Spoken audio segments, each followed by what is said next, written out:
Twins drop games 3 and 4 to Cleveland. The division lead jumps back up to 3.5 games. We're breaking it all down next on the Locked On Twins postcast.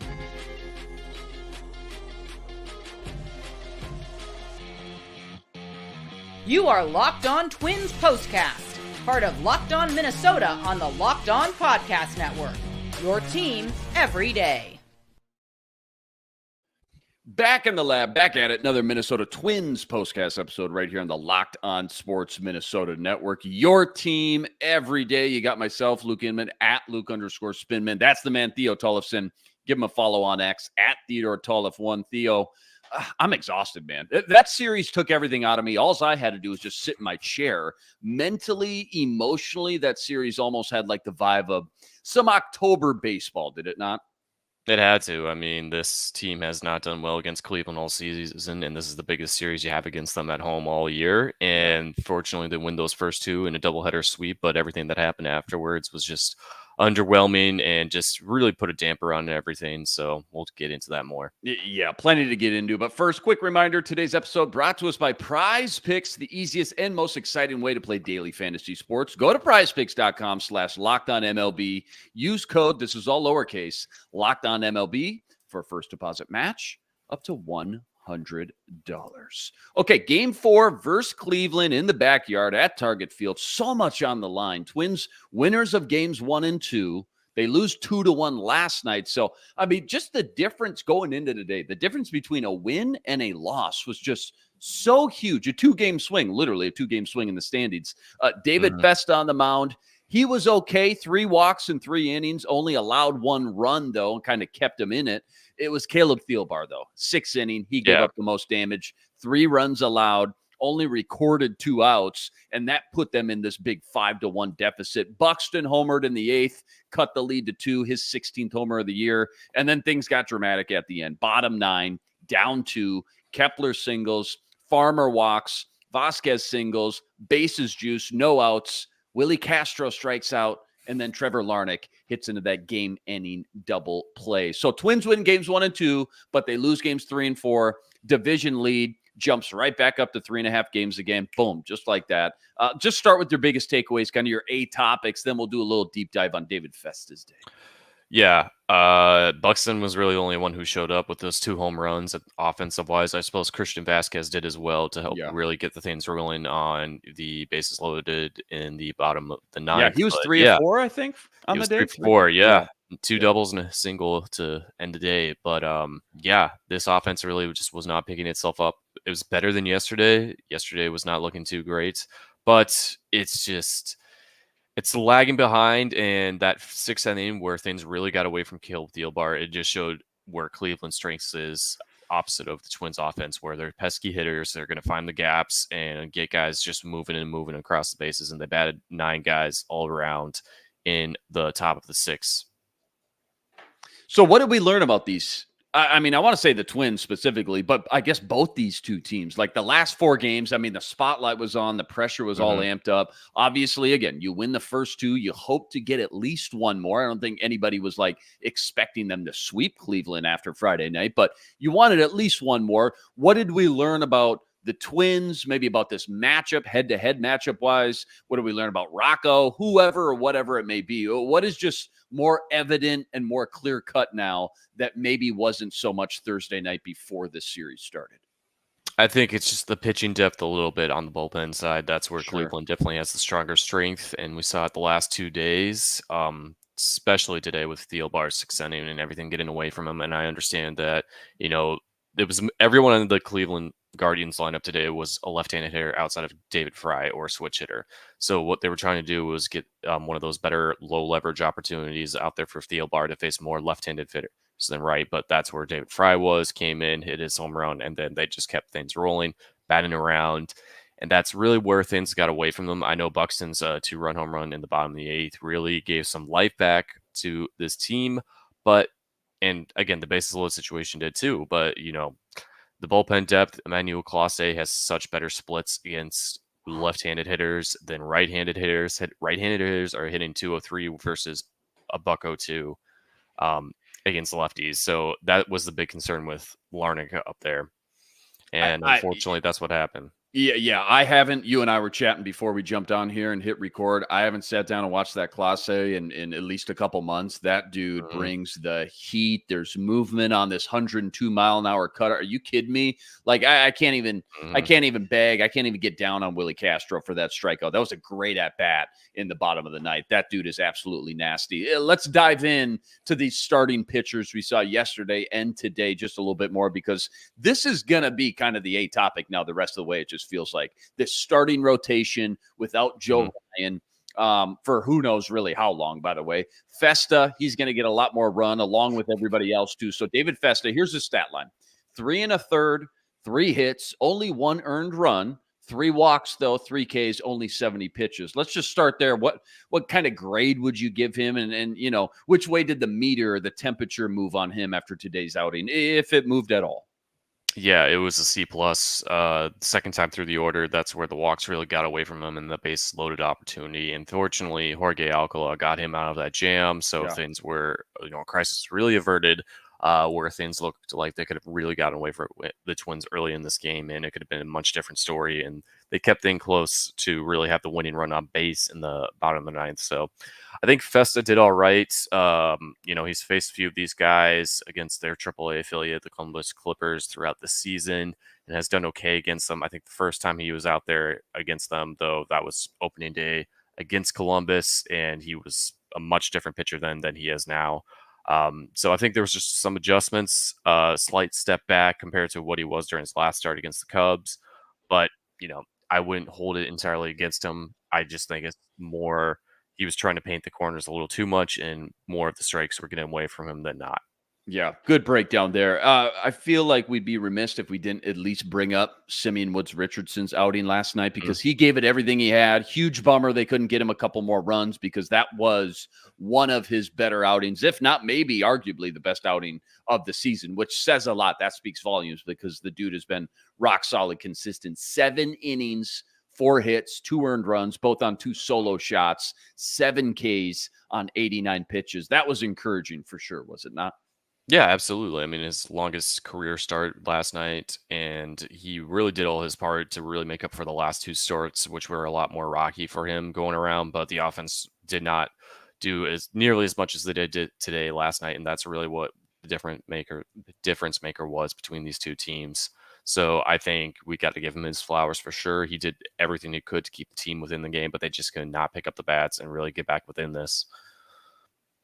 Yeah, absolutely. And again, we'll talk about it a little bit more in segment 2. But outside of Pablo, outside of Bailey Ober, they're going to be forced. I mean, they have no choice to roll with 2, if not 3 rookies who pitched virtually no innings last Yeah. season in the bigs down this critical, crucial stretch of the next, 6, 7 weeks of baseball. SWR, David Festa, we saw today, maybe even Zebby Matthews as well. We'll see. Plus Louis Varland, and Yeah. even Louis only pitched just a little bit over 100 innings last year in the big. So I Yeah. know you're kind of tapped into all these prospects. Just because I brought up Zebby, I got to ask you, what's kind of the quick scouting report on him for the people who don't know a lot about him? Because there has been a lot of buzz, a lot of encouraging buzz around his name the last few months. What's kind of his story, or what's he Absolutely. bring to the table, I I guess? mean, he came up, he's been rising through the system very quickly. He started the season with high A Cedar Rapids, really pitched well there, didn't give up a single walk, went to Wichita in Double A, threw 6 walks across, I think, 12 starts there, but he was still dominant nonetheless.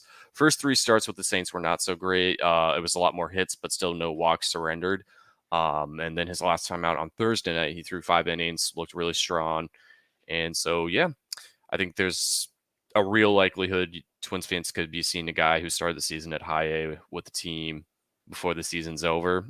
But that speaks volumes to how great of a season he's had down in the minors, but also really speaks volumes to the depth of, the starting rotation and not having as much as you needed in terms of health and not having to rely on rookies. Yeah, well said there. Good breakdown. I know they split this series, but if I made you pick like a series MVP, or just a guy or two really kind of stuck out the most, really stepped up the most over these last 4 games, who should be getting the most love and spotlight, you think? Hmm.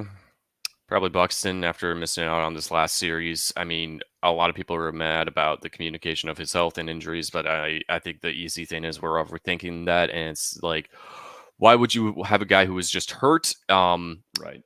in center field a day before play in literal brick walls? Right. Like, again, that's just what it was. The environment was not playing to the favor of his health. So let's just remember that. And he stepped up this series, especially today. He did all he could with his part getting those 2 home runs in. But, when push came to shove for other guys, and I don't want to like beat my head over too hard with Trevor Lawrence grounding into a double play, but that's just what happened. And that's what you can't have happen when you need to win these games, because you're back where you were at when the series started at 3.5 games behind Cleveland. You still got ground maintained, but then you lose a bit. So you're back where you started. It could have been a lot worse. Yep. But it's still not ideal, especially with the Royals coming in next. Yeah, well said there. Rocko Report time. So game 3 or 4 versus Cleveland. Take your pick. A lot of options. The Rocko Report, it says what?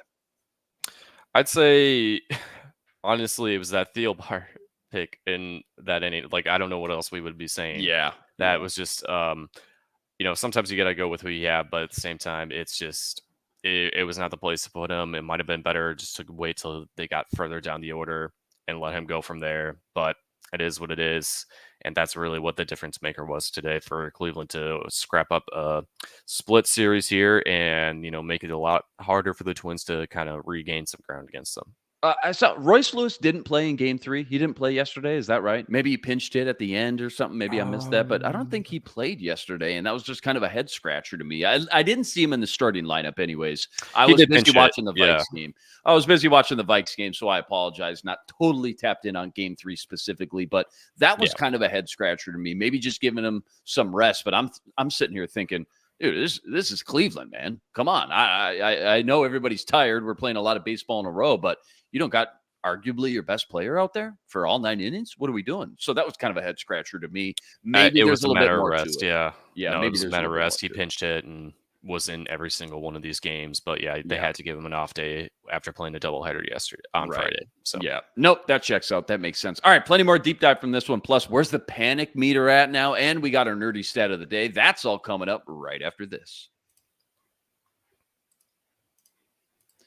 Quick reminder, today's episode brought to you by eBay Motors. Passion, drive, patience. The formula for winning championships is also what keeps your ride or die alive. In eBay Motors, they got everything you need to maintain your vehicle and level it up to the ultimate peak performance. Superchargers, roof racks, exhaust kits, LED headlights. They got it all. And whether you're into speed, power, or style, they got you covered. 122 million parts for your number one ride or die. You'll always find exactly what you're looking for. And with eBay's Guaranteed Fit, your part guaranteed to fit your ride every time or your money back with all the parts you need at the prices you want. Easy to turn your car into the MVP and bring home that win. Keep your ride or die alive at ebaymotors.com. Eligible items only. Exclusions apply. eBay's Guaranteed Fit, only available to U.S. customers. So many injuries, so many roster moves we touched on the other night after the Friday night thriller with the Matt Wallner big 3-run home run shot comeback, all that. Farmer back up, Brooks Lee on the IL, Keyshaw having Tommy John, Kirilloff on the IL, Brock Stewart having surgery. They're working out 44-year-old Rich Hill. We got Carlos Correa updates that morning. I'm probably even missing one or two as well. When you just got bombarded with all that news, which one really maybe just jumped out the most or you thought impacted, I guess, the team the most outside of the Joe Ryan news, obviously? Okay, outside of the Joe Ryan, that's where we'll start. Probably Correa. I mean, I think that's the easy one because you were expecting this to be a few weeks, and he's trying to handle this better than last year. And now it's been a month, and I think it's likely he will join the Saints on, if best case scenario, he can get going in the next week or two. He'll join the Saints on rehab when they're back home. Not this series, but the next against Scranton, the Yankees AAA affiliate. But that's just the thing. Like, that's the guy who's going to be the difference maker, and they're doing okay without him. But I mean, it's going to be such a difference maker when he's back in that lineup, and you're going to need him, especially in the upcoming stretches where you have to face Kansas City, then go to Texas to play the Rangers, then San Diego, and then come back home for the Cardinals and Braves. So somewhere in the stretch, you need him to come back up and just be healthy, get a couple of rehab games, get back in the swing of things, literally, and then go from there. I think that's exactly because he's someone you can still count on coming back down the stretch and really helping secure the postseason spot. But beyond that, it's just hard to say. Yeah, and obviously, I mean, the timing was terrible for just getting bombarded with all these injury news. But then they go out the very same day we got all these news and updates. They take 2 from Cleveland in the doubleheader, so that it felt like calmed everybody down for a little bit. Yeah, it did. But then you lose Saturday, and then you lose today. So now, how much more? I guess just to kind of echo what you were just saying, how much more do we kind of sink back to reality now with all these injuries? You're 3.5 games back. You mentioned it. Schedule's pretty brutal. Rosters littered with injuries left and right. So, like, where's the panic meter now compared to where it was Friday night after you stole the first 2? I mean, it's definitely back to probably where it was Friday morning, but not as much of a panic because again, you split the series with Cleveland, which was the bare minimum of what you needed to do. Not great, but that's what you had to do to ensure this isn't a complete catastrophe. Now, Kansas City's coming into town, and their schedule has. Let me double check here. Who are they playing today? Well, they're 6-4 in the last 10. We'll start with that. So they're a little bit better than the Twins have been staggering, who are also 6-4 in their last 10, even though it doesn't feel like it after today's loss, especially. And the Royals have their top 3 starters, Brady Senior, Seth Lugo, and Cole Reagans all lined up to go this series. And it's just Pablo Lopez for sure. On Monday, I would say Bailey Ober. It looks like Bailey Ober's penciled in Wednesday. for game 3 on Wednesday. Yeah, game 2 and kind of a mystery. Yeah, I think I know who it'll be, but I cannot say yet. So. Oh, okay. Yeah. Oh, sneaky. Okay. Yes. Yeah. Go ahead. So the Royals, if they are still running hot, that's what you have to worry about. At least when you look at some of the splits for Bobby Witt Jr., he has been on fire at Kauffman Stadium on the road. He's still pretty good, but he's in like 285 compared to 409. 409 at home? His home ballpark. Yeah. Stop it. You want to face him all year? At your ballpark. Yeah. 409. I mean, hey, it's one thing to hit 409 with like a 3-week sample size. Like, it's the first month of baseball. Some crazy, goofy, abstract numbers and stats. Like, dude, it's August 11th. The dude's hit 409 at Kauffman all year. That's insane, dude. Okay. Yeah. Nerdy stat of the daytime. Some sort of crazy stat or fun analytic, Twins related, of course. What do you got tonight, later? Nothing too crazy. The 2 Buxton home runs moved him to 131 all time on the Twins list. So he's just got to hit one more to tie Jock Jones and then hit another to surpass him. Yeah. Yeah. So. What's your biggest worry outside of health, outside of injuries, you think is going to hold this team back from getting hot and making a run late in the season? Like, if everybody's healthy, let's just say for the last 3-4 weeks, but they still falter at the end, what would you assume it's because of? The makeup of the bullpen. Yeah. I mean, they did sign earlier this week Giovanni Gallegos, who had been a part of the Cardinals organization for like the last 6-7 years. He had a good 5-year stretch where he was one of their best setup men out of the bullpen, but the last 2 seasons, including this one, have not been so great for him. So Cardinals DFA'd him after they made a couple trade acquisitions after the deadline. Twins picked him up on Tuesday afternoon. And he's not been doing great down there so far, but I mean, he's another guy in case Matt Bowman, who exercised his opt-out clause, is in. If the Twins don't add him to the 40-man roster tomorrow morning at the latest, then he's going to be a free agent once again. And he's been great all season, no matter which bullpen he's been a part of, from the Twins, Diamondbacks, and Mariners. So I don't know if you want him going away. And Scott Blewett, who didn't even appear in the series and got added to the 40-man, he was another most likely to be sent back down for someone who's going to be performing better, and we'll see what goes from there. Got it. Love it. Good breakdown there. Don't go anywhere. Got to preview another huge series coming up with the Royals. That starts tomorrow, and that's all coming up right after this.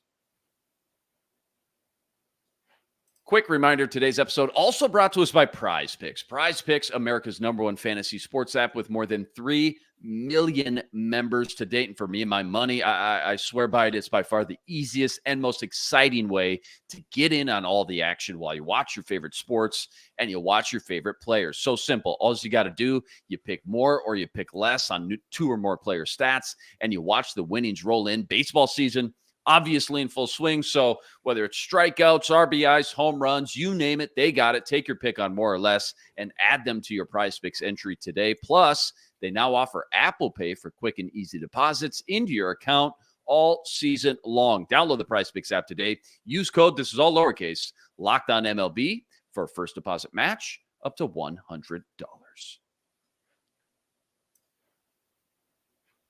Okay, you kind of teased it a little bit, talk about Bobby Witt's numbers and splits are crazy, but maybe not so much at, or I should say on the road at Target Field. Game 1, though, versus KC tomorrow. Just played 4 in a row, including a doubleheader Friday with the Guardians. So I got to imagine, again, just mentally, this team is probably a little fatigued, at least I would guess. What's your series preview look like versus KC, though, now? And what do you like most, I guess, about this kind of head-to-head matchup? Like, what intrigues you the most about these two teams?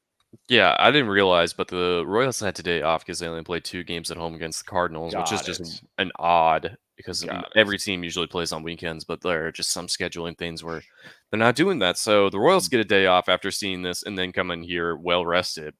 So that complicates things a little bit more. Yeah, I mean, they have the rest of the afternoon and tomorrow mornings to really reset themselves, but the bullpen's going to be a little more depleted than Kansas City, so you got to chip away at Brady Singer, who did not do as well his last time out, and hope Pablo can really just be his best version of himself for this upcoming start, because they need him now more than ever to be their best guy with Joe Ryan down. So that's, I think, what I'm looking at the most. And I know I keep hurting it up with every game. It seems like we are recapping the night before Pablo makes his next start. And then some things just don't go well, like his last one in Chicago. So we'll see what goes from there. Yeah, you mentioned it, right? Pablo on the mound for game 1. Ober scheduled for game 3. I just got ESPN pulled up. Don't know who's penciled in for game 2. Sounds like you do, but we'll leave it. You'll know for now. Okay, you'll know eventually. I mean, it's only 48 hours. Yeah. No, I can hold on till then. That's fine. So obviously the trade deadline ended last week. The Athletic, I just pulled this up. I just read it before we came on. I just want to bring it up real quick. Then we got to get out of here. The Athletic came out with their trade superlatives. They said the Twins did the best job of any team, quote unquote, standing pat.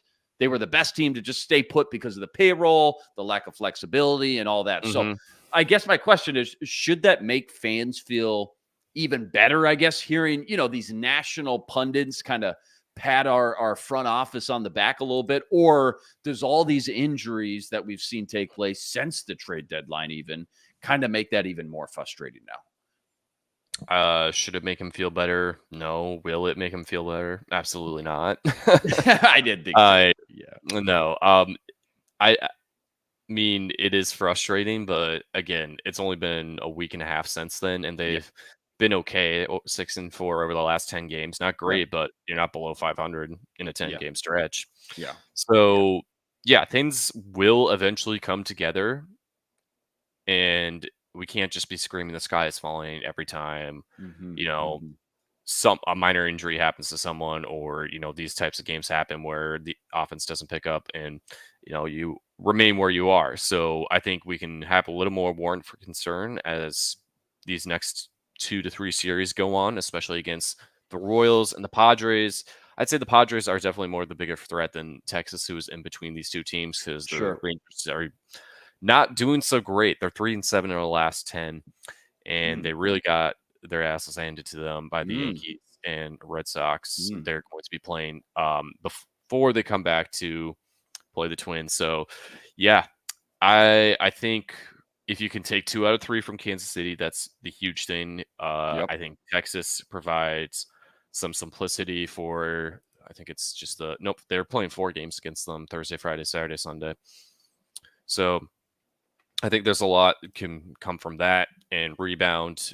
If you take 3 out of 4 from Texas, that can really help, even though it's outside the division. And then San Diego, you're back into that warmer weather climate, very pitcher friendly ballpark, which, Festa, Simeon Woods, Richardson, and pitcher to be announced later could definitely use if they are lined up to start there, but that's still a little over a week out, so we won't know who for sure. But Right. yeah. Oh, Twins, man. Bases Mm-hmm. juice, nobody outs, down 2. You got your all-star Willie Castro up there. Couldn't get it done. They split the series with Cleveland, lead back to 3.5 games now. Game 1 tomorrow versus Kansas City. Lopez on the mound. First pitch for that one, 6:40 p.m. in the backyard at Target Field. Huge shout out to all the everydayers out there that always make us your first listen. Rest assured, we'll be back each and every game right here, breaking it all down. Make sure you check out all of Theo's work on X at Theodore Tollefson 1, plus all the work he's always ripping up over at ZoneCoverageMN.com as well. Go like this video, subscribe to the channel, help us get to 8,000 subscribers. We're so close, and that's much, much appreciated. All right, that'll do it for us. Theo Tollefson. Again, check him out over at ZoneCoverageMN.com. Luke Inman on X at Luke_Spinman. We'll see you next time. But until then, signing out.